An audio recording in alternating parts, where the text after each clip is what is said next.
आज मैं आपसे बात करने जा रहा हूँ कि एसआईपी मीन्स लोग बोलते हैं एसआईपी करानी है और ज़्यादातर आज की डेट में सबको एक इजी वे लग रहा है कि एक एसआईपी एक बहुत अच्छा माध्यम है। तो पहले हम इस टॉपिक पे ये चर्चा करते हैं कि एसआईपी है क्या चीज़। तो दोस्तों एसआईपी का एक फुल फॉर्म होता है सिस्टमैटिक इन्वेस्टमेंट प्लान, जिसका मतलब ये होता है कि हम किसी कि अपने अमाउंट को एक छोटे छोटे अमाउंट में पे करके एक बड़ा सा कॉर्पस तैयार कर लें। तो इसको एक कि सिंपल सा एक नाम दे दिया गया है सिस्टमैटिक इन्वेस्टमेंट प्लान को एसआईपी के रूप में। तो आज अगर आप जहाँ पे भी देखते हैं, कहीं पे भी बात करते हैं, तो लोग आता है कि एसआईपी बेस्ट है। तो एसआईपी बेस्ट क्यों है ये मैं आपको बताने जा रहा हूँ।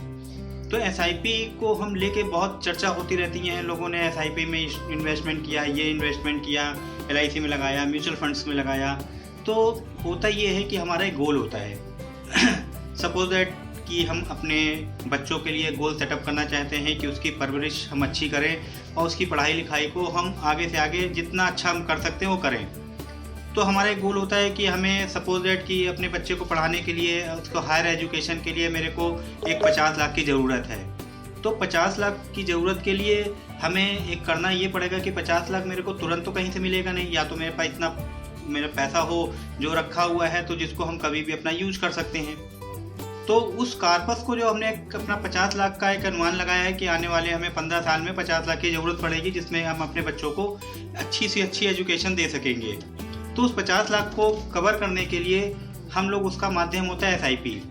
उस एसआईपी के थ्रू क्या होता है कि हम उस अमाउंट को एक महीनों में, साल में तोड़ देते हैं और जिसका अमाउंट एक कितना छोटा हो जाता है कि हर महीने उस। दोस्तों आज मैं आपको एनसीबी के विषय में कुछ जानकारी देना चाहता हूँ। एनसीबी क्या होता है? एनसीबी का एक फुल फॉर्म होता है नो क्लेम बोनस। ये हमारा आपका मोटर व्हीकल इंश्योरेंस पे लागू होता है और हमारा हेल्थ के इंश्योरेंस पे लागू होता है। सपोज दैट किसी ने कोई भी पॉलिसी हमारी ली और उस पर फर्स्ट ईयर का कोई क्लेम नहीं होता है, तो सेकेंड ईयर जब हम उस पॉलिसी को रिन्यू करते हैं तो हम एक एनसीबी देते हैं। तो एनसीबी भी हमारे परसेंट के अकॉर्डिंग होती है, 10% भी होती है, 5% भी होती है, 25% भी होती है और अलग अलग केसों में अलग अलग होती है। तो हम उसकी वैल्यू को हम ऐड करके उसकी पॉलिसी में ऐड कर देते हैं, मतलब जोड़ देते हैं। सपोज दैट अगर हम अपनी मेडिक्लेम की पॉलिसी की बात करते हैं, तो अगर हमारी पॉलिसी की value suppose that 10 lakh some insured है और हमने कोई पॉलिसी किसी को दे रखी है और उसके ऊपर कोई भी क्लेम नहीं हुआ है, तो सेकेंड ईयर जब उसका रिन्यूअल होता है तो अगर हम एक 10% के छोटे से केस को अगर उठाते हैं तो उसकी वैल्यू 10 लाख से 11 लाख वैल्यू हो जाती है। लेकिन प्रीमियम वो अपने 10 लाख के ऊपर देता है और लेकिन उसका बोनस जिसको एनसीबी बोलते हैं, एनसीबी की वैल्यू को मिला के उसकी पॉलिसी की वैल्यू बढ़ जाती है और उसकी वैल्यू 10 से 11 लाख हो जाती है, लेकिन प्रीमियम वो अपना 10 लाख पे पे करता है। उसी तरह जनरल इंश्योरेंस पे देखें तो मोटर व्हीकल के इंश्योरेंस पे भी हमें एनसीबी मिलती है और अगर हमारा फर्स्ट ईयर कोई क्लेम नहीं होता है तो हम उसको एनसीबी देते हैं। एनसीबी हमारी 10% से लेकर 50% तक होती है।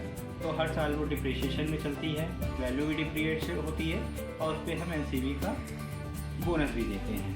तो दोनों में फ़र्क कितना है कि एक हमारी एस पे काम करती है और एक हमारे मोटर व्हीकल्स पे काम करती है। ये हमारे लाइफ पे कोई काम नहीं करती। तो दोस्तों आज के लिए इतना ही, धन्यवाद।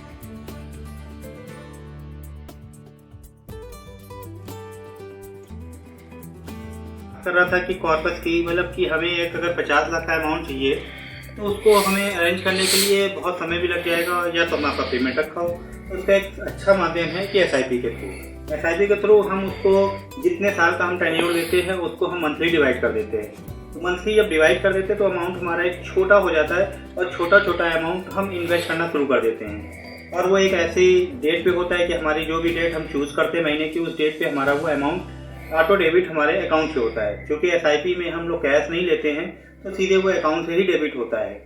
तो वो धीमे धीमे करके हमारे कॉर्पस अच्छा तैयार हो जाता है। जिस समय हमें पढ़ाई की एजुकेशन के लिए चाहिए या बिटिया की शादी के लिए चाहिए, तो एक हमें जो जितना अमाउंट जोड़ना था वो हमारा वो तो ऐड होता ही होता है। उसके अलावा जितना भी उस पर एडिशनल हमारी एनएबी बढ़ती है तो वो अमाउंट बहुत हैंडसम हो जाता है। अगर हमने 50,000 का वहाँ पे रेशियो लेके चला और 50,000 को डिवाइड करके हम उसकी एसआईपी को चला रहे हैं तो उस समय हमारे आने वाले 15 साल पे उस मतलब हमारे इन्वेस्टमेंट की वैल्यू करीब 1 करोड़ रुपए होगी, जो कि बहुत हैंडसम अमाउंट है। और उसमें हम अपने जो भी हमारे मतलब ड्रीम्स हैं या हमारे गोल्स हैं तो उनको हम वहाँ पे फुलफिल कर सकते हैं। तो आज के समय में हमारी जो शिप है जिसको हम SIP बोलते हैं, ये बहुत ही बेस्ट है इन्वेस्टमेंट के लिए। तो मेरा लोगों से सुझाव ये है कि आप चाहे वो पॉलिसी में ले लें और चाहे वो म्यूचुअल फंड्स में ले लें, किसी भी वे में आप उसको चालू कर सकते हैं, जिससे कि आपके पास ज़्यादा पेमेंट नहीं भी है तो भी आप उसको मंथली छोटा डिवाइड करके उसको आप ले सकते हैं। तो दोस्तों, ये जानकारी आपको कैसी लगी, इसके लिए आप मेरे को ज़रूर कमेंट्स करके बताएं। हमारे YouTube के नॉलेज इन्फो चैनल पे अगर आपको कोई भी चीज़ पसंद आई है तो आप उस पर कमेंट्स करके मेरे को ज़रूर से ज़रूर बताइए।